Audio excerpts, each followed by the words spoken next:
There we are, live at Synergy Cafe with me, Bradley G, here in Friendly Fridley, which is a northern suburb of Minneapolis, Minnesota, which is very popular in the news these days. So, speaking of which, I will change the topic over to real estate. For Wealthy Wednesdays, that's what we're going to be talking about today is real estate. And let me go into the green room and get my friend Jeremy, and he can talk with us. So hang on a second. Let me go get Jeremy 1 second. I can bring him up right here with a snap. Whoop, there he is. Hi. Good morning. Hey, Captain Costa Rica. How are you? You know, you'd think that it would stop raining every time, but You're down there in the rainy season has decided to come back, even though it's supposed to be over. El Nino or something. That's okay, because you know what? I got a kind of a thing I come across, and I want to tell you that today is actually Squirrel Appreciation Day. Really? Don't ask why I know that. It's plastered over the headlines of Bing. Is that global or just the northern continent? Or apparently it's global. Squirrel Appreciation Day. So, you know, there's a friend of mine that promotes this software, this postcard software that I do, and she's got this thing with it's International Calendar Day, and she's got something for everything. There's always something. So I bet she knows that it's Squirrel Day, Squirrel Appreciation Day, huh? Squirrel Appreciation Day. Now, can you only put into a belief what a real estate agent and a squirrel would do with each other? Like, how would that even work? How to segue into that? Yeah. I would say that sometimes business is coming at you so fast, it's kind of like dodging cars in the street. And that's what squirrels got to do. They don't know which way to go there. That's good. That's a good way to look at it. Good segue to real estate. I like it. I don't know if real estate is really that way, because it seems to me that people are constantly trying to find leads, and then they have to wait until somebody decides to buy or sell a house. And you got to be patient. Yeah. So a patient squirrel. Patience is key. So what's on our show today? We are talking about real estate agents and income reality. Yes. And I want a disclaimer that we're not pitching anything in this. We're just doing it informational. It's kind of fun. Granted, you and I are part of the Wealthy Affiliate membership, but we're not really pushing that. We're just trying different industries out. And what have we done? We've done teachers, firefighters, or first responders. Teachers, first responders. Today is real estate, and next week we're going to surprise everybody with social workers. Social workers. So what we're doing is we're testing out a lot of different industries or occupations to see what kind of noise we can get. We are getting some attraction on LinkedIn, by the way, with this real estate topic. That's good. And it's all about focusing on, whether a second income is considered by many of these professions, I suppose. Seeing how it kind of all ties into their daily life. And I know myself, I did reach out to a real estate agent last week. So this show will, I guess, kind of mention some of the things that she had talked to me about. Well, I think that this is just my biased opinion, but I think everybody should have a side thing. It's kind of like putting all your eggs in one basket. I think the days are gone of an employer appreciating an employee so much that you're going to hang on to them for 40 years and then give them that pension and the gold watch. I don't think that's so popular anymore. I think it's always good to have something, side hustle, something. So, and that's exactly it. Like, I guess real estate kind of looks simple from the outside, but is it really? Well, I did some research into affiliate programs for real estate agents. And if you think about it, there's a lot of things that they could help their clients with. They sell a house to someone that's like a first-time homeowner, and they don't realize that they have to buy a rake and a shovel and a lawnmower and a snowblower if you live in the northern states. And there's insurance that you're going to have to deal with. There's gardening, lawn care, and all that kind of stuff. Absolutely. Those can all be tied to an affiliate program. So you can help your existing client by providing them with those resources. And a lot of real estate agents that not that I know, but I only know two. One idea that real estate agents that I know that they do is showcase houses or rooms, like stage them, set them up, for selling on the market. Now, one of the neat little, this is a segue before we even get into the show, but one of the neat little things that I like, and I'm just gonna share my screen here if you don't mind.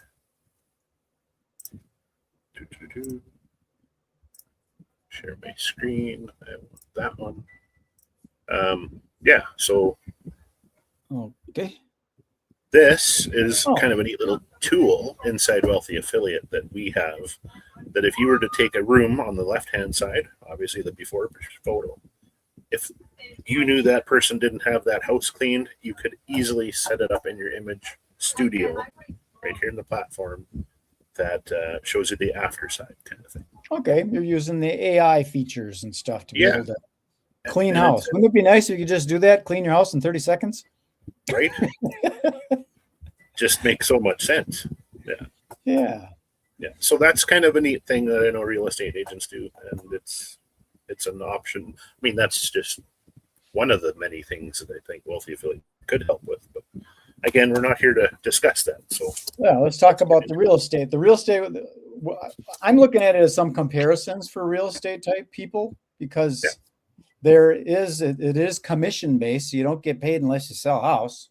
It is an hourly, wage kind of thing.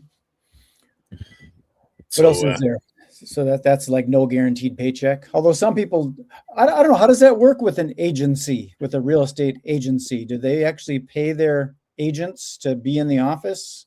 Well, it's income, it's commission based, so not salary, right? Is it 100% commission, so they don't have any hourly compensation? There's no guaranteed paycheck from them. Oh, yeah. That might be a good thing for income comes in cycles, like not evenly. So let's how do you put up your slide here? I do it. That one. Yeah. That one right so there. this is exactly it, right? It's the income comes in cycles. Not evenly at all. This is what this slide is basically showing. Their slides are smaller today. Sorry about that. I had to do something different, but well, they get the drift and they can still see us. That's right.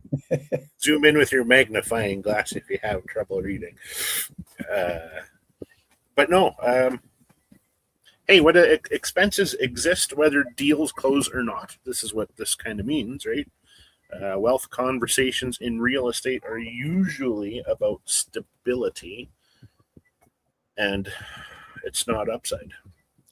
You mean like, of course, to look professional, you need to buy that Lexus SUV. So when you pull up in front of the house to show somebody a space, they're impressed with you, and you might not be able to afford those monthly payments on that Lexus. Well, think about that.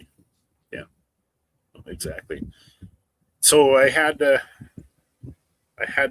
I said, I had talked to a guest there, but she couldn't make it on. One of the things that she had mentioned was the income reality part. So it's her kind of view, I guess, on the whole ordeal was that you do need to have a second income based on the fact. I think a lot of people, when they're first getting into real estate too, they see these big houses that are $300,000, $400,000, $500,000, maybe $1 million house, and you get excited about that.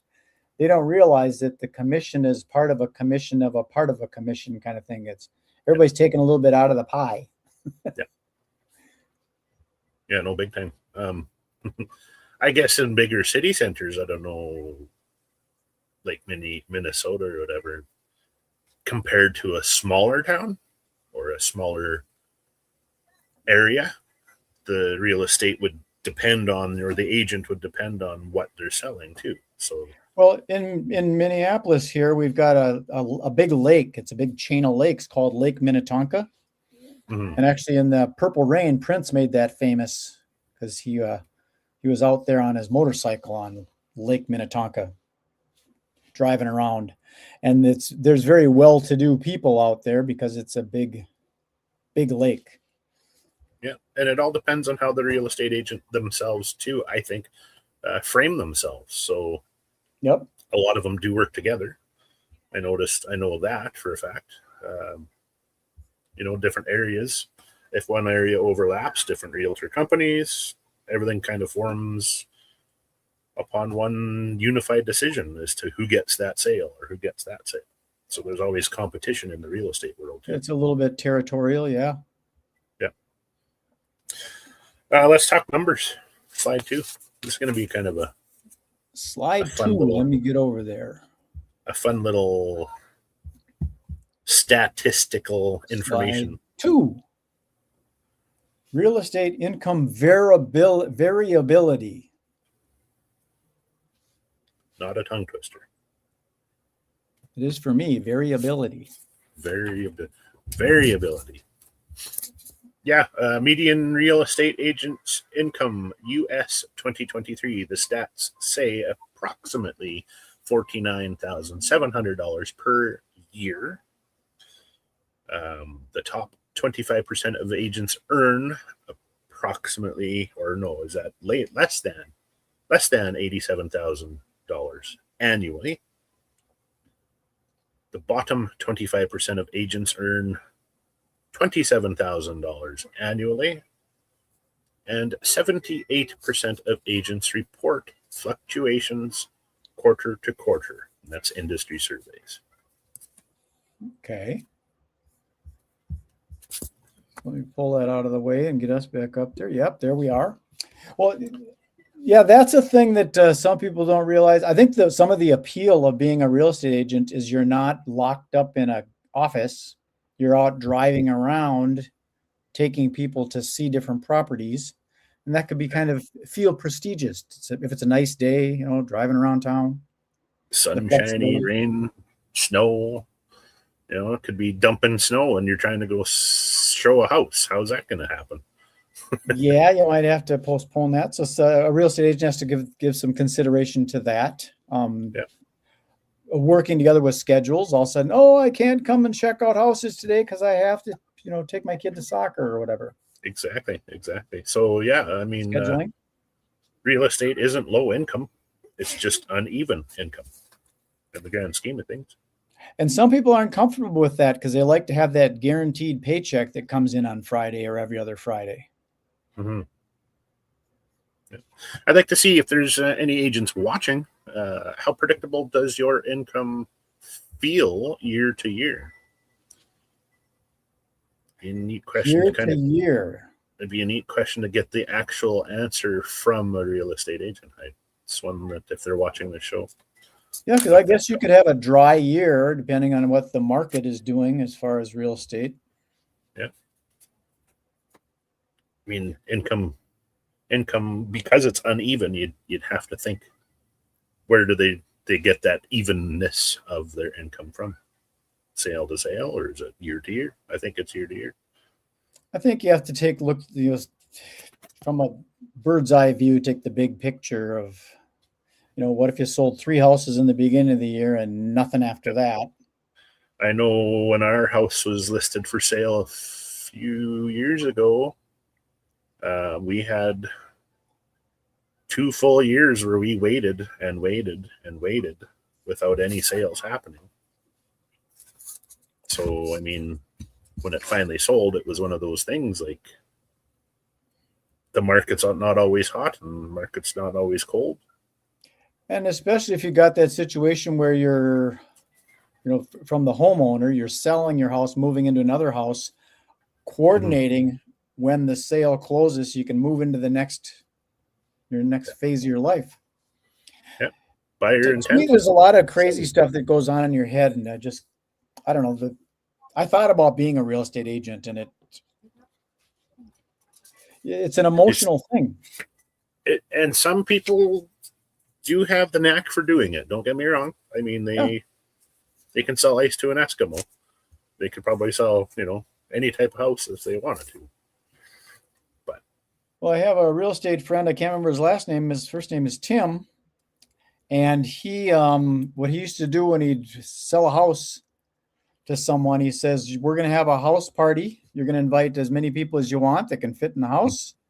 And I'm going to pay for all the food and the beverage. And you just invite everybody. And when it's all over, I'm going to bring someone in to clean your house up. So it's just like it was before the party. And I'm paying for all of it. Thank you for buying the house. That was that's an agent expense out of their pocket. Let's talk about more agent expenses. We can do that. But I mean, that was his hook to be able to be over and above other agents. But that does come with an expense. That is. So, yeah. Let's talk about those numbers. That's kind of a neat way to do it, too. I like that. Smart. So that means I go into the next slide, right? Next slide. You got it. It's here. And it is agent expenses, cost of practice, average association, MLS boards, or MLS boards fees. Yeah. I'm looking up here at my bigger screen because I can't see the teeny letters. No, that's right. That's right. Marketing and tech costs. Yeah. Yeah. $800 to $2,500 a year for right. marketing tools and things. Yeah. Wow. Brokerage splits. Wow, that can range from 50-50 to 80-20. Who's getting the 80? The brokerage?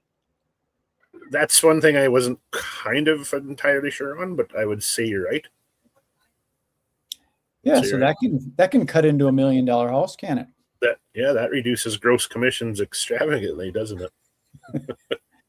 And then continuing education, that's an interesting point too, because you do have to stay up on top of all the rules and regulations and laws and stuff.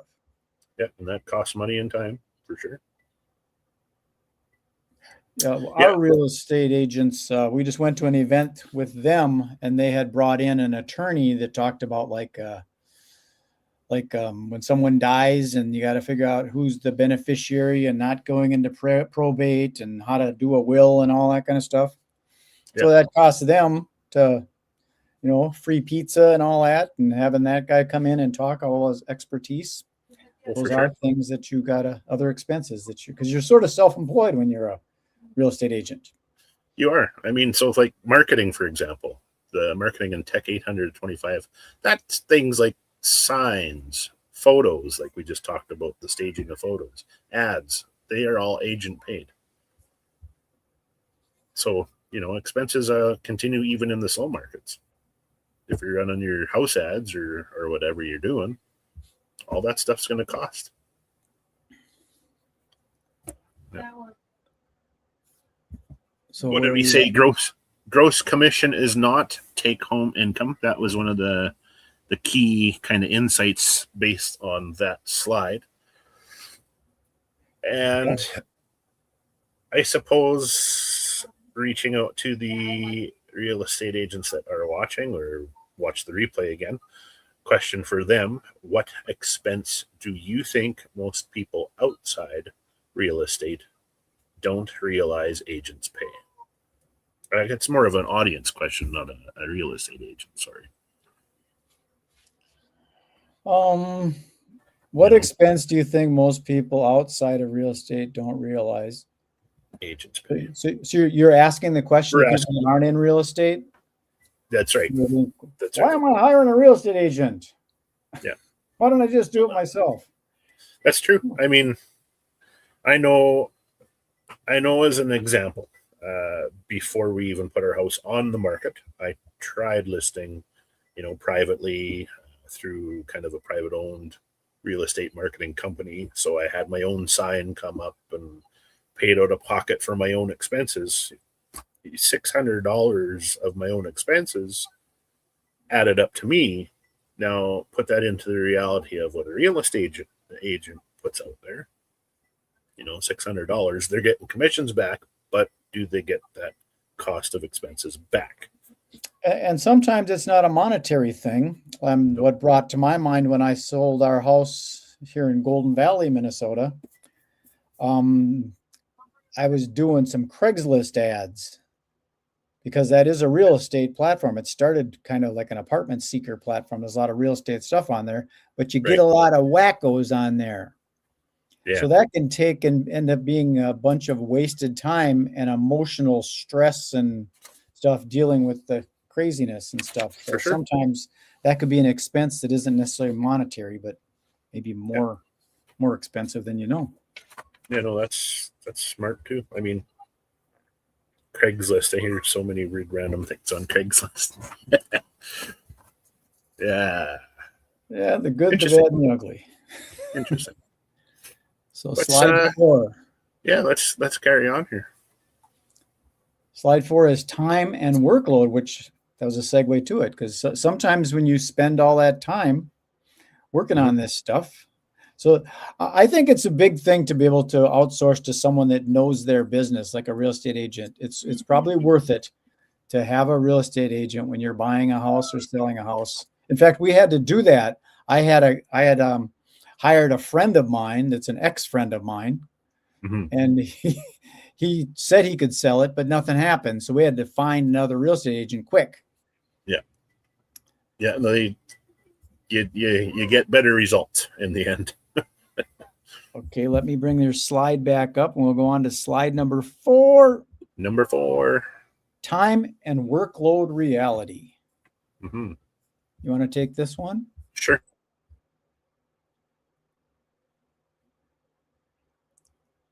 Per week.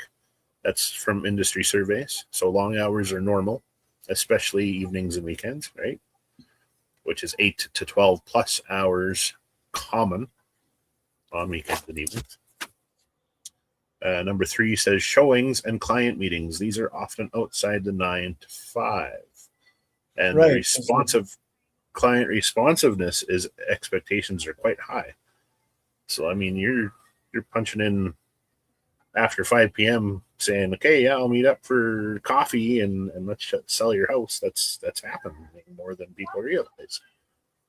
Yeah, it's almost flip-flops where the homeowner worked all day and comes home and wants to work on getting that house sold, and the real estate agent was working all day and wants to relax. You can't. You got to get in the SUV and go out there. Yeah, work-life boundaries are hard to maintain, aren't they? That's for sure. And then, number 4, admin and marketing time adds 5 to 10 hours a week. So like that's follow-ups, eat time, but they aren't paid. I would say it's more than that. Well, 10 plus, yeah. Oh, okay. There's the plus. I didn't see that. There's a plus. Yeah.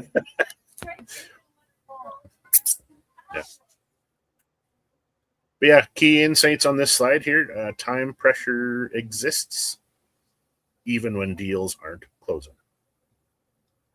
Yeah, it can be. I think that can be very much pressure. I know it was when we were trying to get rid of that house in Golden Valley. Mm-hmm. Yeah, so unpredictable. Okay, so the real estate agent I talked to, here's just kind of a neat little thing. So I had asked about how her schedule kind of fit in, and she had mentioned that never knowing your schedule, she'd never know it because it's so out of alignment. So this kind of fits into this slide as far as time and workload reality. You mean like you have appointments, but you don't know if another one's going to want to pop in this one that's already occupied? Yeah. So point blank, I'll just kind of get it here.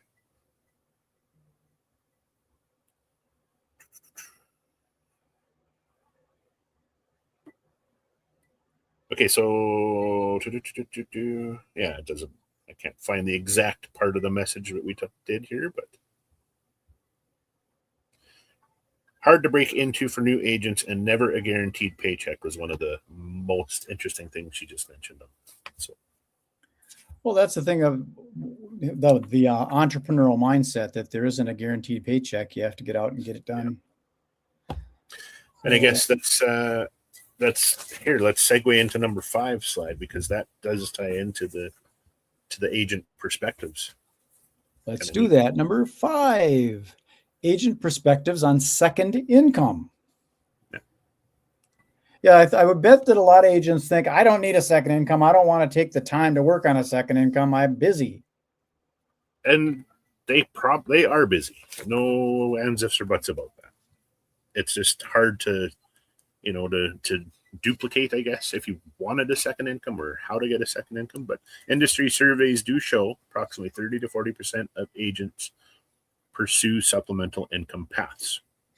I guess that would be that seems kind of high, but it kind of seems low. You get mixed feelings, don't you? That's when I I do, first saw that too. because I would think that an agent would say, "I'm just focused on buying and selling houses for my customers. That's what I want to do, and I ain't got time to do something on the side." But I think if No. it's in alignment with the industry, with the real estate business, Mm-hmm. I would think that it would be considerably higher because you do want to have other income streams because sometimes it's a dry well, you know?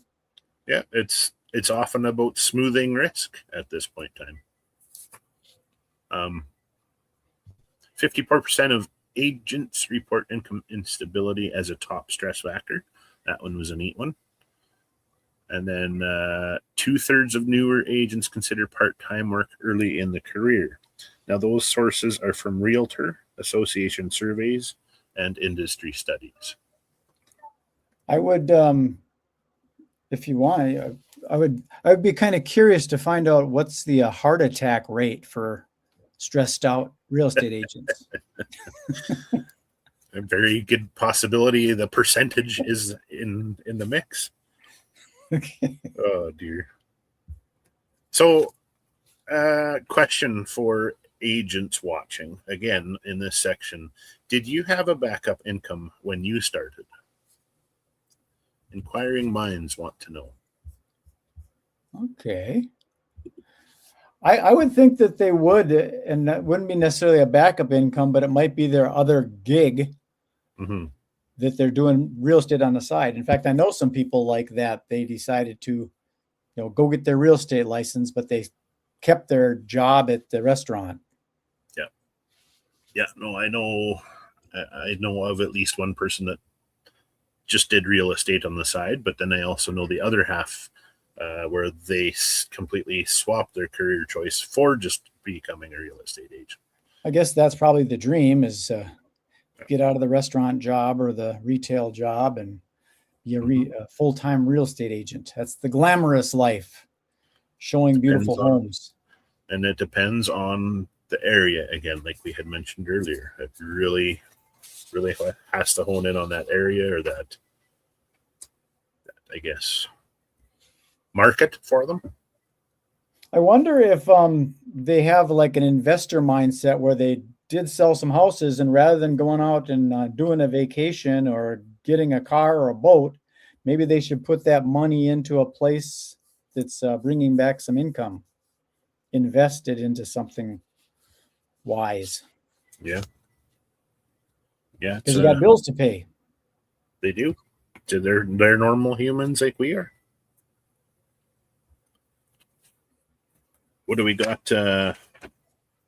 Real estate real agent insight. So yeah, this is the segue into the real estate agent I talked to here. Oh, this is this slide's nice and big. This one is good. There we go. Ta-da!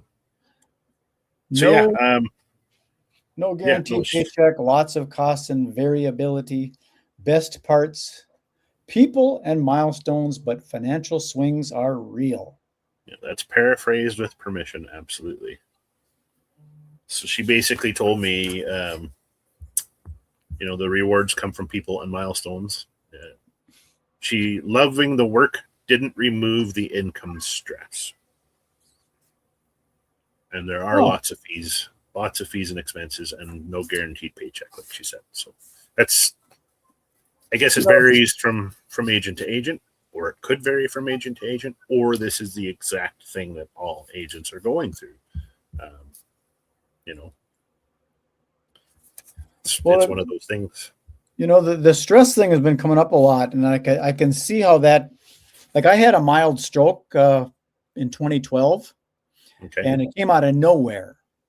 Yeah. And I think that sometimes that stress factor can kind of be below the surface and you don't even notice it because you're doing all these deals and you're having fun meeting all these people, but in your subconscious mind, it's a little bit worried about paying those bills.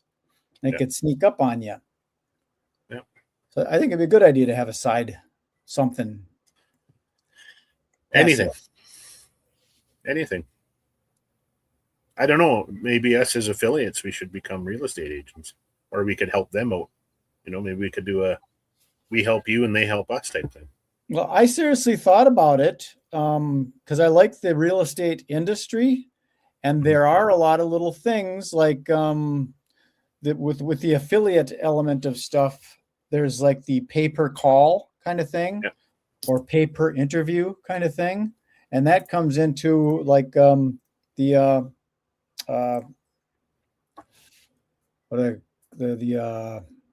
affiliate stuff, the insurance. Mm-hmm. Insurance and things like that. I think even in something like HVAC, if you need to help an HVAC person, you can make a little bit extra money by providing that HVAC person your homeowner people, because you're living up here in Minnesota and the furnace goes out, you got to get on that phone, got to make them calls. So if you can be the top of mind person to provide that for the HVAC company, you could earn some extra money from that them calls, because it's going to get cold. And we'll bring that niche topic in one of these shows as well, because I know I got a blueprint for them, and I got a blueprint for the realtors. I got a blueprint for HVAC people as well. Hey, that's a good little segue into. Let me put that thing up here. For anybody who wants to know about this blueprint thing, this is what I do. Yeah, this is Jeremy's thing. He's generous enough to offer these blueprints, and the blueprints, for those that don't know, are all these different occupations. How many you got now? You got teachers, first responders. In total live, I have, let's do a live count. So 2, 3, 4, 5, 6, 7, 8, 9, 10, 11, 12, 13, 14, 15, 16, 17, 18, 19 live blueprints. Wow. For professions, and of those 19, we've only done 3. So, and your goal for it is in the hundreds, isn't it?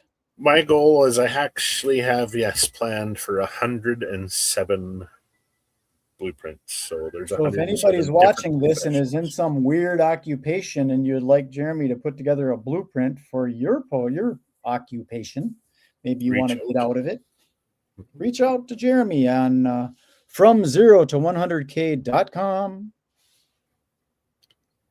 or you can go here. That's the one. I like that's my website with a little pretty link that goes to WW, which stands for Wealthy Wednesdays. Wow.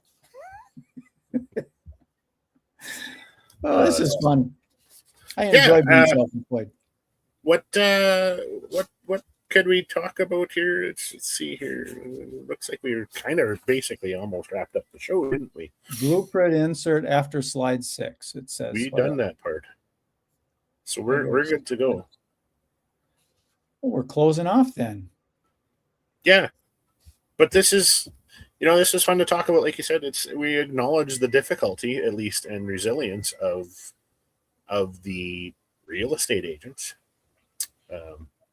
We would like to still invite agents to continue this conversation, maybe in a future show or what have you. In any of these pillars that you created for these blueprints, there's different elements of it. So specifically for real estate, right away, there's commercial and residential. Yeah, 2 different things. Absolutely. And then when it's commercial, there's different. Is it like apartments? Is it retail strip malls? Is it storage lockers? Is it hotels and resort properties? Is it property management? Yeah, even real estate assistants for that matter. I have a question for you, and you're in it. You're in an RV right now? Is an RV considered real estate? Trick question. It's also considered a automotive kind of So it's real estate when it's aspect. parked, and it's Yeah. automotive. It depends if you're full time or not. So there's lots of full time RVers that stay year round in RV parks. They technically are now part of the real estate acquisition, I guess you want to say. I But suppose you got. but I gotta carefully add on to there. As long as the wheels are still on that RV, it's still considered mobile. Now, we could get into a little bit more tricky conversation because mobile homes exist. Old trailers that had, once upon a time had the hitches, trailer parks, right? Mm-hmm. Now those are mobile homes. Now here's another aspect: you can still move homes. Think of permanent foundation homes; those can still move when they blow out a basement and put long beams through and lift it up on a trailer. Every home is now considered a mobile home. So the wording and the technicality really do become kind of interesting. I found that just I by know that selling our mobile. a few years back, I had a dream of being a snowbird, and I bought an Airstream motorhome, and I was going to go around all the KOA campgrounds and do magic Mhm. shows at all these different places and get sponsored by some digital satellite company. Yeah. And then I realized that a mobile home is a house and a car. So now you got two different maintenance things you're dealing with. You got the AC and the DC element of stuff, and you've got water coming in and water going out, the gray water and the sewage, and there's a lot going on there. And some of those things end up being those headaches, maintenance things. And then Yeah. segueing into the wealthy affiliate element of things, I'm assuming that there's things that a RV guy needs: power generator. You might need things fixed, like some of the There's a pumps and. there's a lot of things that RVers need, and ironically, I have a website for that too. The AC DC conversion stuff. Yeah, that's what fascinates me about the wealthy affiliate, or the affiliate the model affiliate of stuff. marketing. Is there's No, kind of like no limit to there products and is services. there is absolutely no limit. Brands that I am affiliated with on the RV channel on my RV website, there are 97 brands that I have. Wow. Yeah. So if you want Corey, Vivor, I'm just naming some of the top brands off the KOA, like you mentioned. Harvest Hosts, that's one of my favorites. They're all affiliate. What's that one, Sam? Good Sam? Yeah. Yeah. But that's a conversation. You're a busy guy. That's a conversation for another day, but not on a Wealthy Wednesday. Okay, it is. Okay, I'm sorry. Right on. No, Okay. that's the wrap for this show. Next week is social workers. Let's look into social workers next week. I think that'll be a fun one. Okie dokie, Smokey. I'm going to pop you into the green room if you want to hang out. I'll chat with you. If you got things to do, I understand. Okie dokie. Adios, audience. Thank you. Thank you, buddy. There you have it, our friend Jeremy. And let me put his thingy back up here for these blueprints. If you want to just go to his website, you can just take the blueprint stuff off. But if you have the blueprints on, that goes to a page that has all these different things that he's building out. And being an RVer, he's got a lot of free time, so he gets to take he spends a lot of time doing this. It shows. So this has been Synergy Cafe. I appreciate you tuning in. And if you want to know more about me, you can go to that website right there. Boom, Wealthy Wednesdays. Peace, love, and happiness. Enjoy the rest of your day. Be good, be kind, and be nice. Bye.